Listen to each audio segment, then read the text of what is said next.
Balance and the Tejon. Start out with it, you know, of course, use your on and off. So,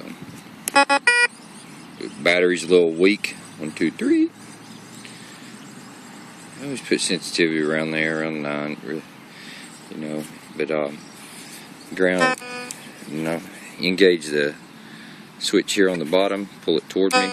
It defaults to the middle. Forward is your second discrimination. But here's middle, pulling it back toward me is all metal, or I can just turn this knob right here all the way back around, and that puts it in all metal. Same thing as doing that towards you.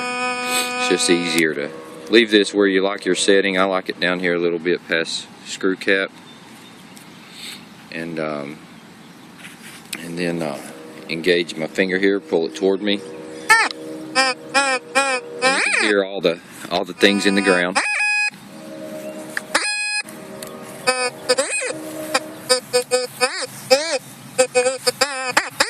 So you want to find a quiet spot on the ground. It's pretty quiet right here.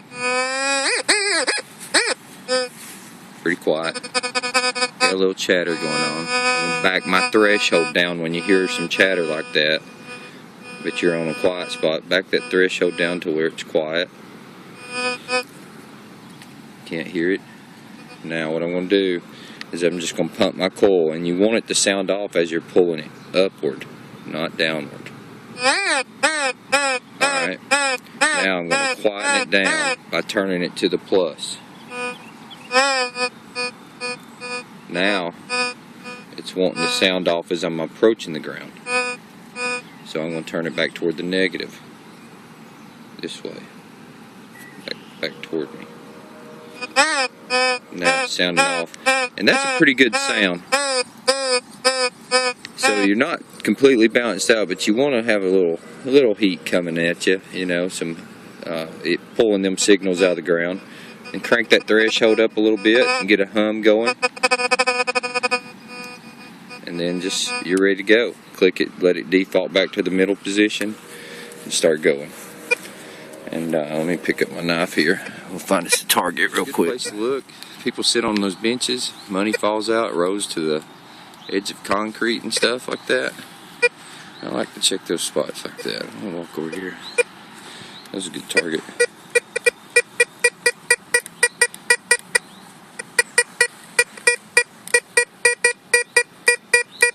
Alright, we got the target right here. Let's see what we got. Notice how it didn't change when I changed direction. It stayed in the same spot. And it just sounded the same both ways. It's called a repeatable signal. Sorry about the screen there.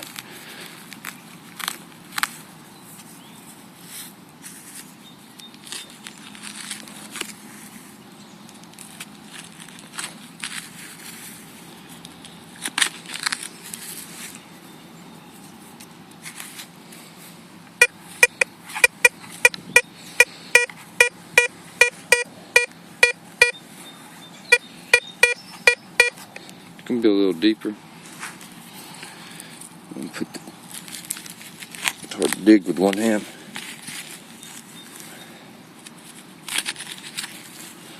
We'll have to find out how you YouTubers, you YouTuber guys do it better. That's pretty neat. I don't know what that is. A little piece of pottery or something. Huh.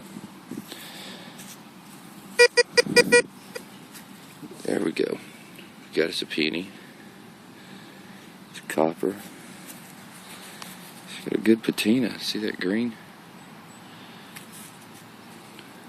Neat. Let's see what we got here. I'm going to do what everybody says not do and rub it.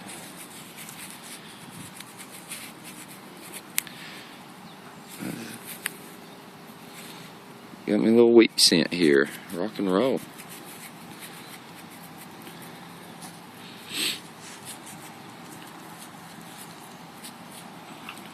I think I'll stop the rub on this one so don't screw it up, but then again it gets the best of me. It's neat that there's a little piece of pottery right there next to it. Alright, here's a little tip. There's a bleacher. Kids will play on these hills. I found more coins where the hill bottoms out.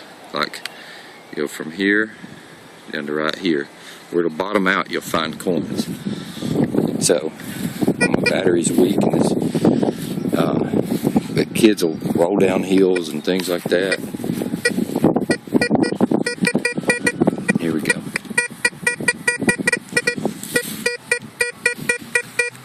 Real nice, repeatable.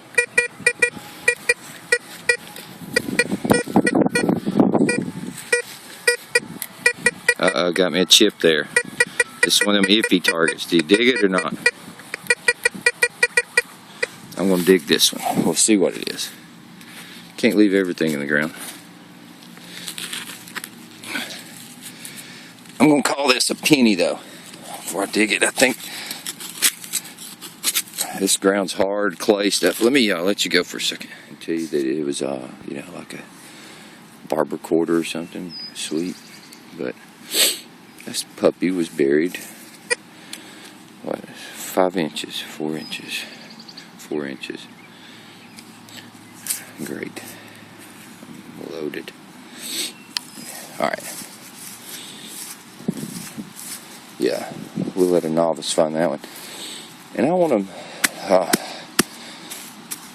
say that I did call a chip in there, but I dug it anyway. Heard the chip though, didn't you? You can trust these things most of the time. I just need to trust myself to trust it. Just gonna make note that, you know, as you're running along, it's easy to just pull the trigger, pick up on it, and listen to how that ground adjust is, because soil conditions have changed from just right up there to right here.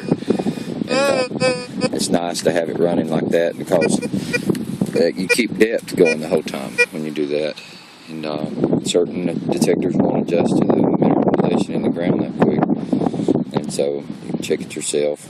And I know I'm running hot right now. So it's easy to find targets like that. And if you notice thresholds right here, and crank that threshold up a little bit.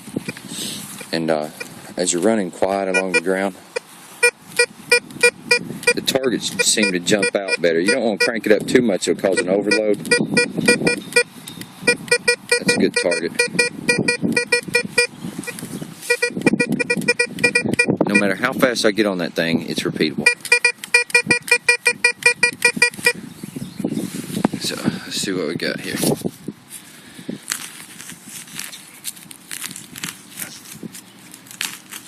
Good Lord.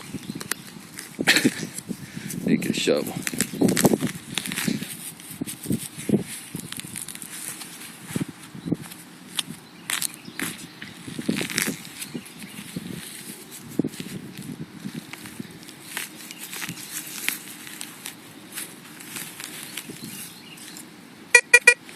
Alright, my target's in my plug here.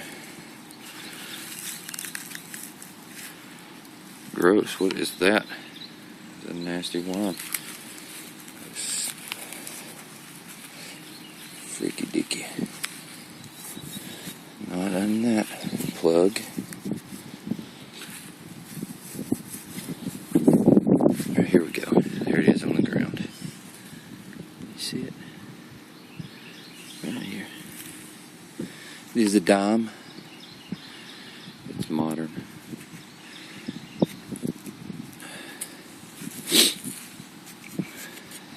The silver can tarnish sometimes, but anyway, there you go. It's 98. Hate to give all my good tips away, but that is a good tip. The coins seem to end up resting down here on the bottom, so I'm going to stop it out right now and get back to work. I was working that area, found that dime right over there. Just trying to, didn't really hunt out. I was just trying to do some talking on here, but I've probably been here 20 minutes. But I said I was going back to work. You can never cut your detector off and just walk back to the car. So I'm swinging along. There's a car. And you got a good sound, of course. And here you go. See it right here? Nice little quarter. Oh yeah. Like them quarters, they add up quick. But 94. Anyway, good sound.